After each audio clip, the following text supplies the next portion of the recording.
What is up, everybody? Matt Modi here to give you my favorite NFL player prop picks for the NFL Championship weekend. 4 teams, 2 games left, should be 2 really good games. I'm going to give you my favorite NFL player prop picks for these games. I got a couple dart throws, couple 1-unit mix slams, all that good stuff. Of course, before we can get into those picks, we do have to do a recap from last week, which was a pretty frustrating week overall. We are down a little bit less than a unit, so in terms of like units lost, it wasn't terrible. It just should have been so much more, but we cashed out big on the Saquon Barkley rushing yards ladder, and then we also hit Kyren Williams, but that was really the only successful game that we had. Luckily, that did propel us to not being down terribly, but these playoffs have not gone the way that we wanted to. Let's hope that we can turn it around this weekend and then for the Super Bowl. Appreciate everybody who has been rocking with me even in these down weeks. It is much appreciated. Make sure to like the video, comment, subscribe, and we could just get into it. So we could just get right into these plays. So I did come out with a video earlier this week with early bets. A lot of these are the same. I do have a couple that I did add that are different. But if you watch that video, admittedly, a lot of this is going to be repeated. But I do really like Brian Robinson Jr. and 40-plus rushing yards. So you can actually get a better price than this. I would make sure to check out Bet365. Bet365, last I checked, was giving out a better price than this plus 105 number. So I would check them out. And really, this is just a play on somewhat guaranteed volume for Brian Robinson Jr. Like, if you look at his rush attempts, he's had 10 or more in all but 3 games. And in the one game, a couple games that he missed, number one, Jaden Daniels left this game at halftime. It was just a weird game. They kind of rested some other guys, but didn't rest other guys. This was the last regular season game. And then he had 5 attempts in this week against Dallas. This was another really weird game where their offense couldn't really do anything. And then this Cleveland game, they just beat the snot out of him, 34-13. And he also got hurt in some of these games as well. But every other game, 10 rush attempts, 12 rush attempts or more. Now, the Eagles' run defense is very good. I mean, you look at their running yards per game, 7th fewest. This is a super low number. I mean, he's hit it in 10 of 16 games overall, which is obviously a good 63% is a good percentage. And the Eagles' run defense hasn't been quite as good recently. In their first playoff game, Josh Jacobs ran for 80-plus yards against them. Last week, I think Kyren Williams hit him up for over 100 yards. So their run defense has been a little bit leaky recently. And Brian Robinson Jr. is just going to get almost guaranteed volume. I mean, he has missed this in both games against the Eagles, which maybe that's not a great sign. He had 24 yards in that one. Actually, no, he did hit it in the first game. 63 yards in the first game. I mixed up these two. Yeah, he did miss it last game with only 24 yards. I think he also fumbled twice in that game. He's probably not going to fumble twice in that many games moving forward. Still had 10 rush attempts in that one, just didn't perform well in those. But, I mean, his Commanders offense can hit you in so many ways, and they will stay balanced with their rushing attack. And I don't think Brian Robinson's going to blow up for 100 yards, which, again, he's done that 3 times, but I don't think that's likely. But I do think that he's going to get 10, 12, 15 carries, and we'll get at least 4 yards per carry to hit this over for us. So that's our first play, is Brian Robinson Jr. Next up, it took me until the Eagles, I think, 20th game of the season to finally bet Saquon Barkley rushing yards, and I'm doing it once again. So I'm putting a unit on Saquon Barkley, 140-plus rushing yards, and then I'm also putting a half unit on him to get to 150-plus as well. I mean, he's annihilated the Commanders both times he played them. You look at the head-to-head this year, 146 in the first game. So didn't quite get to the 150 number, but did get to 140. And then exactly 150 last time against them. I will admit, 6 of the 8 quarters that these 2 teams have played, the Commanders did a good job bottling up Saquon Barkley. The problem is they're aggressive in their run fits, and he can beat them for long runs. He had 2 long runs in the fourth quarter in the first game these 2 teams played, and he had like a 65-yard run the second time these 2 teams played, and he had over 100 yards in the first quarter alone. He really struggled after that. That also coincides to when Jalen Hurts got hurt. But the Commanders' run defense has not been good all year. 29th in terms of rushing yards allowed, specifically to the running back. Jahmyr Gibbs lit him up in the running game last week. So I think that they're going to continue, the Eagles. Whether Jalen Hurts is healthy or not, and we're going to talk about that. Saquon Barkley is going to get a bunch of carries, especially in a playoff game, right? I mean, he averages 22 per game, which is crazy. 31 in one game, 29 the second time these 2 teams played, 26 the first time. He doesn't even have to have that insane of a yards per carry when he's getting this many carries. And then we all know he can break one. We saw him do it twice against the Rams. He could break 2 against the Commanders as well. The way they play run defense is they're going to try and penetrate to not give him a lot of yards before contact.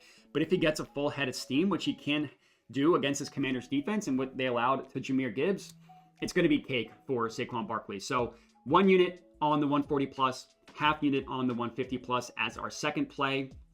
One of the new plays that I did add, and I will admit, this is not a typical play you will see from me. This is a little bit narrative based, a little bit honestly just kind of rooting for fun, but I'm taking Jalen Hurts in his first quarter rushing prop. So the way that I played it, I put a half unit on this number, minus 125 at FanDuel, because Prize Picks, you have to do it in a parlay, which is fine if you use Prize Picks, fine leg for Prize Picks. I put a half unit on him to go over 4.5, so literally just 5 or more. And then I kind of laddered it up from there. So I didn't take 10 plus. I didn't think the value was good enough. But I put a quarter unit on each of these three. So quarter unit on over 14.5, quarter unit on 20 plus, and a quarter unit on 25 plus. Basically risking 1 unit total on Jalen Hurts in his first quarter rushing prop. Now, the narrative part of this, we all know Jalen Hurts was banged up, right? He hurt his knee I think at the end of the first half of that Rams game, or maybe beginning of the second half. I forget exactly when. Either way, we saw that his mobility was limited after that. He didn't have any scramble. They did run him on a couple boots, but it was just like to quickly jog out and just move the pocket a little bit. So yeah, he was not moving well at the end of last game. He's practiced in full, at least on Thursday. He practiced limited in a limited basis on Wednesday. We know he's going to be out there. We know that he's going to be wearing a brace. Now, he probably will be limited in a mobility fashion in this game. But my prediction is that the Eagles, the first drive of the game, either call a designed run for Jalen Hurts, or they have a read option with him and Saquon Barkley, and he keeps it. 2 reasons why I think that's the case. Number one, from Jalen Hurts' perspective, he wants to show, A, how tough he is, and B, that he wants to show, hey, I can move, right? I have to move in this game. And then the other reason is, I think from an Eagles perspective, they want to make it so the Commanders have to at least respect his legs the rest of the game. So you show him pull one early, especially in a situation where maybe they're selling out to stop Saquon Barkley. He could get 10 yards on that play. That would at least cash our mainline play of the over 4.5. And Hurts has run more in the first quarter in both of the playoff games. Like, he had 15 yards against the Packers. He actually looked good in the first quarter running the ball. He had like a nice either designed run or read option where he kind of got up the field quickly, then slid. Last week, we all know he had the long run in the first quarter against the Rams. Now, obviously, that was before he got hurt, so I'm not saying he's going to have a 40-plus yard run, but I do think that he's going to keep it early. And then he also did hit it in the first game against the last time these two teams played, the Eagles and the Commanders, 41 rushing yards, and that was only on the first 2 drives. Now, this was also the game in which he got concussed, so maybe this isn't the best for my argument, but did have success against the Commanders as well, running the ball. And it's a narrative play based on Hurts wanting to kind of show people, hey, I'm healthy, I'm good, like, don't worry about me. It's also a narrative play based on the Eagles wanting to make sure that the Commanders are going to have to respect it. So that's kind of my thought on Jalen Hurts rushing yards. Now, if he comes out and he looks like he can't move, this is going to be a dumb bet, and it won't even come close. But 5 yards, even an injured Hurts can get 5 yards on a carry. And again, I think they pull it out early. So those are my 3 bets for this game. In terms of the actual, this isn't an official bet. In terms of the winner and stuff like that, I would take the Commanders and then points. I would take them the +6. I just saw them go into Detroit and beat the snot out of the Lions. Now, the Eagles' offense isn't as good as the Lions. They probably aren't going to turn it over 5 times, but their defense is obviously way, way better. The spread opened up at 4.5, was quickly bet up to 6, 6.5, depending on what books you're looking at. But the Eagles, the Commanders are missing their offensive lineman, Sam Cosmi. That's going to be big. Eagles have some guys injured. Obviously, Hurts is a big one. Their starting cornerback, Quinyon Mitchell, is banged up. They got 2 important guys missing practice. Now, we'll see if they end up playing or not, but missing practice is never a good sign. And I just think that there's way more avenues where the Commanders cover the +6. And the Eagles could still win the game, but I'd much, much, much rather take the points if I'm betting it. Obviously, as an Eagles fan, I'm not going to put money on that, but I do think that the Commanders cover. Heading over to the next game, the first play that we have is Dalton Kincaid over his receiving yards prop. Now, over 31.5 is a pretty good line. If you use Prize Picks, you can get over 29.5. The over 31.5, I would take. It's been it feels like it's been a gross year for Dalton Kincaid. He's hit this number in 9 of 15 games. Now, it's a low number. 31.5 is not, 32 yards is not going to impress anybody, but he has hit it in 60% of his games. He got hurt in a couple of these games, so he missed some time in between here. Now, he hit it in the first playoff game, missed it last week. This is all play on the matchup, especially on a Kansas City defense that is now got Jalen Watson back, who was injured for a lot of the second half of the year. We see the Chiefs 16th in terms of receiving yards allowed per game, 32nd to tight ends. So they're middle of the pack in just terms of generally passing yards allowed, but they're the worst defense covering tight ends. And we've targeted the Chiefs defense, or I should say we've targeted tight ends against the Chiefs defense basically this entire season. And it's come through for us more often than not. It hit with Dalton Schultz last week. The Daltons can have a good game against the Chiefs. Dalton Schultz hit it on the first play last week against the Chiefs, I'm pretty sure. And then he also hit it in the regular season game against the Chiefs as well. Now, Kincaid missed it when these two teams played this year. So you see both these games are from last year. Now, sure, he hit it last year. That doesn't really matter that much. What does matter is that the game he missed, the backup tight end, Dawson Knox, he hit his receiving yardage prop against the Chiefs in this game, or when these two teams played. So tight ends against the Chiefs are a play. I don't really trust any of the actual receivers for the Bills. Shakir is good on like a receptions play because he gets guaranteed volume. Other than that, in my opinion, you're playing Russian roulette. Could be Cooper, which it hasn't been in a while. Could be Keon Coleman. Could be Curtis Samuel. Could be Ty Johnson out of the backfield. But I do think that Kincaid is going to get 3 to 5 targets in this one and probably will also get us to the 32 or more yards to cash this bad boy out. That's another 1 unit McSlam. Next up in the same game, obviously, I took Samaje Perine and I took him over 7.5 receiving yards. So this might seem like a random market, but 15 of 18 games is pretty good. Now he missed it last week, but this is not a matchup. I should say the Texans were not a matchup that you would want to target him against. But he hit it in 15 of 18 games, which is amazing. And the Bills, so the Chiefs defense, you want to target tight ends. The Bills defense, you want to target running backs. As you can see, they've allowed literally the most receiving yards to running backs in the entire NFL. And if you go to receptions, they've allowed the second most. The second most receptions to running back, the most yards. Samaje Perine, like the scary part, his snap share is basically only going to be on the field when when the Chiefs are passing the ball. So if you look at his target share, it could be on one target, he hits it. Multiple times he's hit it on one target. He's going to get one, he's gotten one target at least in every single game. When he does, normally he's open, which is why his yards per reception is like 13, because it's like almost a last resort, a dump off play. But the Bills will allow the dump off play to be open, which is why they've allowed so many receiving yards to running backs. If we go to fantasy points, we're just looking at advanced receiving stats for the defense specifically. We're looking at target share to the running back. The Bills allow the second most. They've allowed the second highest target share go to the running back position on the year.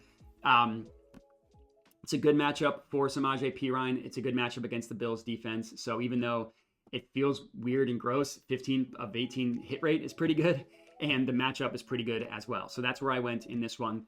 And then the last bet that I took, I put a half unit on Kareem Hunt anytime touchdown. Now, I got it at plus 210.